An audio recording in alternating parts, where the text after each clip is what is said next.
Guys, আসসালামু আলাইকুম। কেমন আছো তোমরা সবাই? তো আজকে আমি মন খারাপ করে বসেছিলাম। কেন মন খারাপ ছিল সেটা তোমরা খুব ভালো করেই জানো যারা আগের ব্লগটা দেখছো। তো আম্মু আর আপু মিলে অনেকক্ষণ ধরে আমাকে মানানোর চেষ্টা করতেছে। মন তো ভালো হয়নি, তবে রাজি হয়েছি বাইরে যাওয়ার জন্য। আর এখন দেখো আম্মু যা মাখাই দিছে সেটাই খাচ্ছি। খেতে খেতে প্ল্যান করতেছি যে কি পরে যাব। তখন আম্মু বললো যে দিদার এই শাড়িটাই পর, যেটা তুই পরতে চাইছিলি দাদু বাড়িতে। হ্যালো গাইজ, এখন আপনাদের তুরানি ব্লগারকে আমি শাড়ি পরাবো।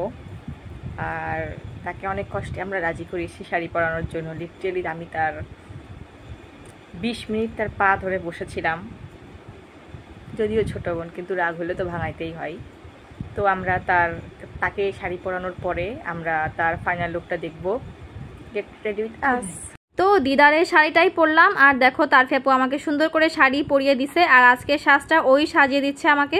সুন্দর করে গান ছেড়ে রেডি হচ্ছে। এখন রেডি হয়ে একটু পরেই বের হয়ে পড়বো তিনজন মিলে। আজকে তার ফেপু শুধু আমাকেই না, আম্মুকেও সুন্দর করে সাজিয়ে দিচ্ছে। আমি সাজ তেমন পছন্দ করি না, তোমরা সবাই জানো, কিন্তু আজকে আমার বোন বেশ ভালো করে সাজিয়ে দিছে। আর এখনও আমাকে টিপ পরিয়ে দিচ্ছে। আমার মেকআপ তো অলমোস্ট ডান। এখন আমি চুলটাও সুন্দর করে আঁচড়িয়ে নিছি। আর দেখো এটা হচ্ছে আমার ফাইনাল লুক। আমাকে কেমন লাগতেছে সবাই অবশ্যই বলবা। আর তোমরা আমার ফেস দেখে বুঝতেই পারতেছো আমার মন কিন্তু এখনো ভালো হয়নি। তো দিদারের শাড়িটা তোমাদেরকে একটু ভালো করে দেখিয়ে দিই। আমার দিদা মারা গেছে, 1 বছর হয়ে গেছে, সে আল্লাহর কাছে আছে এখন, কিন্তু দেখো তার দেওয়া জিনিসটা এখনো পর্যন্ত আছে। আর দেখো এটা হচ্ছে আমার আম্মুর ফাইনাল লুক। আম্মুকেও তো আজকে একদম ডিস্কো মম লাগতেছে। যাই হোক, তারপর তিনজন একসাথে বের হয়ে পড়ছি। আজকে যাচ্ছি সমেশপুর, কারণ এর আগে আমি আর আম্মু গেছিলাম, তখন আমার বোন দেখে বলছিল যে সেও যাবে।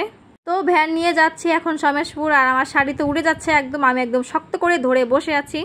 আর এদিকে আকাশের অবস্থা দেখো, একদম মেঘলা মেঘলা হয়ে গেছে, মনে হচ্ছে এখনই বৃষ্টি আসবে। তো ফাইনালি চলে আসলাম এখন আমরা সমেশপুর। এখানে আসতেই মনটা একটু একটু ভালো ভালো লাগতেছে। তো দেখা যাক আমার মন পুরোপুরি ভালো হয় কিনা। আর এই তো তোমাদের তারফি খালা। যাই হোক, এখন সবাই মিলে একটু হাঁটাহাঁটি করতেছি, বেশ ঠান্ডা ঠান্ডা লাগতেছে, ভালোই লাগতেছে। আসলে আমার মন খারাপ হওয়াটাই স্বাভাবিক, কারণ আজকে আমাদের দাদু বাসায় যাওয়ার কথা ছিল, কিন্তু সেটা ক্যান্সেল হয়ে গেছে। যেখানে অলরেডি আমি সবকিছু একদম প্ল্যান করে ফেলছি যে কোথায় কোথায় যাব, কোথায় কোথায় ঘুরবো। এমনকি এই শাড়িটাই পরতে চাইছিলাম আমি দাদু বাড়িতে। যাই হোক, দাদু বাড়িতে তো পরা হলো না, তাই এখানেই পরে ঘুরতেছি। আসলে যখন কোনো কিছু প্ল্যান হয়ে যায়, পরে যখন সেটা না হয়, আসলে কিন্তু অনেক বেশি খারাপ লাগে। আসলে এই কষ্টটা কাউকেই বলে বোঝানো সম্ভব না। তো যাই হোক, এই কথাগুলো বাদ দিয়ে এখন চলে আসলাম আমরা হাঁটতে হাঁটতে এই পাড়ায়। এখন খাবো চা, যেটা আমাদের সবার খুব বেশি পছন্দ।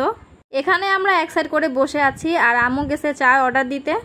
এখানে বসে তো বেশ ভালোই লাগতেছে। বসে বসে ভাবলাম একটু বিস্কুট খাই, দেন এই তো বিস্কুট অর্ডার দিয়ে নিলাম। আর এখানে দেখো আমার আম্মু বেশ মজা করতে একদম রেডি আমাকে হাসানোর জন্য। সবাই যে কি করতেছে কিছুই বুঝতে পারতেছি না, সবকিছুই আমার হাসানোর জন্য করতেছে সবাই। এখানেই বসে বসে চায়ের জন্য ওয়েট করতেছি আমরা। আর তখনই শুনতে পারলাম সাউন্ড। আসলে একটু পরেই ট্রেন আসবে, এজন্যই সাউন্ডটা হচ্ছে। আমি তো ট্রেন দেখার জন্য অনেক বেশি এক্সাইটেড। আর দেখো ট্রেনের ওয়েট করতে করতে আমাদের চাও চলে আসলো। আমি গরম গরম চা খেতে পারি না, চা একদম ঠান্ডা করে খাই। আর এটা নিয়ে মজা করতেছে আম্মু আর তারফি আপু। মানে সবার খাওয়া শেষ, অ্যাট লাস্টে আমি খাচ্ছি একদম ঠান্ডা ঠান্ডা চা। তো চা খাওয়া শেষ করে আমি এখন এখানে ওয়েট করতেছি যে কখন আসবে ট্রেন। এত বড় হয়ে গেছি, তাও ট্রেন দেখলে অনেক বেশি মজা লাগে। শাড়িটা পরে আমাকে কেমন লাগতেছে সবাই কিন্তু একদম সত্যি সত্যি বলবা, সান্ত্বনা দিবা না। আর এদিকে আমার মনটাও দেখো একদম ভালো হয়ে গেছে। এখন অনেকেই বলবা দিদার এই শাড়ি একেবারেই ভালো না, কিন্তু এই দিদার শাড়িটাই আমার কাছে অনেক কিছু। বলতে গেলে এগুলাই হচ্ছে তার শেষ স্মৃতি। তো তারপরে চলে আসলাম একটু এই দোকানে, এখান থেকে একটু কিছু খাওয়া দাওয়া করবো। তোমাদের খালা এখন খাচ্ছে চটপটি, আর আম্মু এদিকে অর্ডার দিয়ে দিল নুডলস। আমার তো কিছুই খেতে ইচ্ছা করতেছে না, কিন্তু তাও দুদিক থেকে দুইজন আমাকে একদম দিতেই আছে খাবার। আমরা এদিকে খাওয়া দাওয়া করতেছিলাম, তখন দেখি ট্রেন চলে আসছে। কিন্তু মজার বিষয় হচ্ছে ট্রেন আসার সময় কোনো সাউন্ডই করেনি, একদম চুপচাপ আসছে।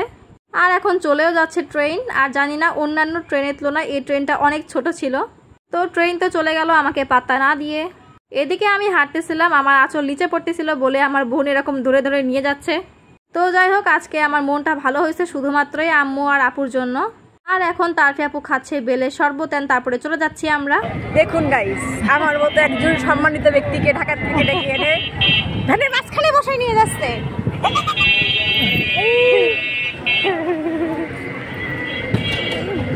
আর আজকে আমাদের সমেশপুরের ঘোরা এখানেই সমাপ্তি। আপনাদের খালাকে আমি সাজিয়ে দিয়েছি। ফেরার সময় তো আপুকে একদম ভ্যানের মাঝখানে বসাই দিছি, তিনজন একদম সামনে বসে উঠতে উঠতে যাচ্ছি। ঘুরে তো আমার বেশ ভালোই লাগতেছে, আর বাইরের এই বাতাসটাও আমার কাছে অনেক ভালো লাগতেছে। আর সারা রাস্তা দেখো তোমাদের তারফি খালা আমাকে এভাবেই ধরেছিল। আর ভ্যান থেকে নামতেই আম্মু বললো চল একটু হেঁটে আসি, দেন এখন যাচ্ছি হাঁটতে। পাইলটের মাঠ দিয়ে যাচ্ছিলাম, আর আজকে এত ভিড় কেন আমি সত্যিই জানি না।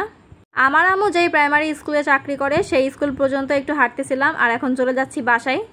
একটু পরেই সন্ধ্যা হয়ে যাবে, আর মাঠে তো একদম লোকজন ভরা। আর তারফি আপু তাল খেতে খুব বেশি পছন্দ করে, তো চলে আসলাম এখন তাল কিনতে। আমার তাল খেতে অতটা ভালো লাগে না ভাই, আমি তো শুধু আম খাই। তো তাল কেনা শেষ করে এখন চলে যাচ্ছি বাসায়। তো এই ছিল আজকে সারাদিনের ব্লগটা শুরু হয়েছিল মন খারাপ থেকে, আর এখন শেষ হচ্ছে একদম হাসি মুখে। তো যাই হোক, আজকের মতো এটুকুই ছিল। সবাই ভালো থাকো, সুস্থ থাকো, দেখাবে পরবর্তী ভিডিওতে। সবাইকে আল্লাহ হাফিজ।